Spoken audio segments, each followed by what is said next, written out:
dalam kitab Uqudul Lujen, karangan Syekh Nawawi Al-Bantani. Uqudul Lujen ini kalau oleh santri dikajinya biasanya sebelum dipulangkan oleh gurunya, sebelum wisudaan. Di dalam kitab ini perhatikan. Karena sekarang banyak fitnah. Turunan Nabi itu gak ada. Turunan Nabi itu palsu. Betul? Adakah yang bilang begitu? Baik. Sebelum saya masuk, saya cerita dulu beberapa level. Semasa Rasulullah masih ada, itu sudah digosipkan. Rasulullah masih ada. Tapi sudah digosipkan. Muhammad tidak akan pernah punya keturunan. Muhammad akan putus keturunannya. Rasulnya masih ada loh. Akhirnya Allah marah. Inna a'tainakal kautsar. Kurang ajar kalian kata Allah. Hai Muhammad, tenang, akan kuberikan kau keturunan yang menyeluruh di seluruh penjuru bumi. Janji Allah. Janji Allah pasti terjadi gak? Pasti terjadi gak? Pasti terjadi. Akhirnya terjawab. Sampai di zaman Sayyidina Husain. Hilang tuh gosip. Di zaman Sayyidina Husain terjadi perang Karbala, dibantai seluruh keturunan Rasulullah. Hanya satu laki-laki yang hidup, Ali Zainal Abidin. Digosipkan lagi bahwa keturunan Rasulullah mati. Rasulullah tidak punya keturunan. Dibantah lagi oleh Allah dengan kenyataan sampai jutaan. Sekitar 20-30 tahun yang lalu ada seorang yang namanya Murad Syukri.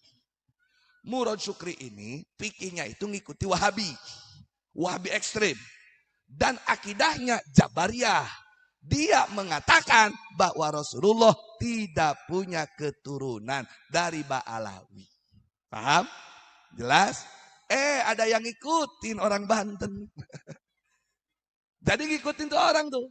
Akhirnya bikin fatwa bahwa keturunan Rasulullah di dunia ada. Tapi di Indonesia tidak ada. Nah, emang Indonesia bukan dunia tak? Di dunia tidak ada. Di dunia ada, cuma kalau di Indonesia tidak ada. Nah, emang Indonesia bukan dunia. Nah, kata Mbah Hasyim, wajib memuliakan keturunan Kanjeng Nabi. Siapa keturunan Nabi? Syekh Nawawi menjawab. Qala Sayyiduna Yakramun al-Habibu ay al-Mabubu Sayyidu Abdullah al-Haddadu Sayyidu Tariqatil Masyurati wal Asrika Surati Pasiru Badi al-Bilad. Sengaja gancang. Anna duriyata Rasulillah idza kana dzakaran yuqalu habibun wa in kana tunsa yuqalu hababa wastil aksar yuqalu Sayyidun wa Sayyidatun. Artinya begini. Kata Syekh Nawawi, ini tetangga orang sini nih. Betul gak? Tetangga orang sini. Ulama dunia mengakui kepada Syekh Nawawi. Rajanya ulama Hijaz. Bukan rajanya ulama Tangerang, bukan. Hijaz, Mekah dan Madinah, ulama semuanya begini kepada Syekh Nawawi. Dan ilmunya sampai saat ini dikaji di berbagai pesantren. Dan bukan hanya di Indonesia. Di Al-Azhar Syarif, di Maroko, di mana-mana dikaji. Ilmunya orang tetangga ini. Hebat ya? Mau ikut Syekh Nawawi gak? Kata Syekh Nawawi, anna durriyata Rasulillah. Saya potong saja langsung pada masalah. Sesungguhnya keturunan Rasulullah. Tuh, duriyat sama tuh. Wajib memuliakan keturunan. Terus siapa keturunan? Anna duriyat. Sesungguhnya keturunan Rasulullah. Idza kana dzakaron yuqalu lahu habibun.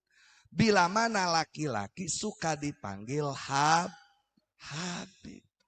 Jadi Habib itu adalah sebutan, panggilan, istilah, terminologi urfi untuk keturunan Rasulullah dari laki-laki. Syekh Nawawi mengakui. Nah, kalau yang perempuan keturunan Nabi, di sisi kata Syekh Nawawi disebutnya hababah. Ataupun ada yang disebut hubabah. Kalau terkenalnya saat ini syarifah. Kalau di dunia sebelum ada istilah ini, bahkan setelah ada istilah ini, masih berlaku disebutnya kalau laki sayyid, kalau perempuan sayyidah. Artinya, hei masyarakat, Syekh Nawawi Al-Bantani, bahkan Imam Ibnu Hajar Al-Haytami di dalam kitab As-Sabatnya, bahkan Imam Al-Asqalani, bahkan Imam As-Sakhawi, bahkan Imam As-Samarqandi, Imam Murtadha Az-Zabidi, ulama-ulama Ahlussunnah wal Jamaah mengakui para habaib adalah keturunan Kanjeng Nabi. Tiba-tiba ada orang yang ikut Murad Syukri.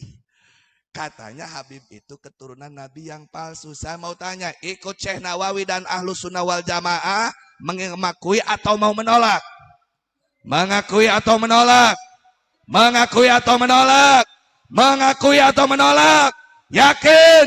Betul? Siap hormati habaib? Siap cintai habaib? Siap jaga habaib? Takbir!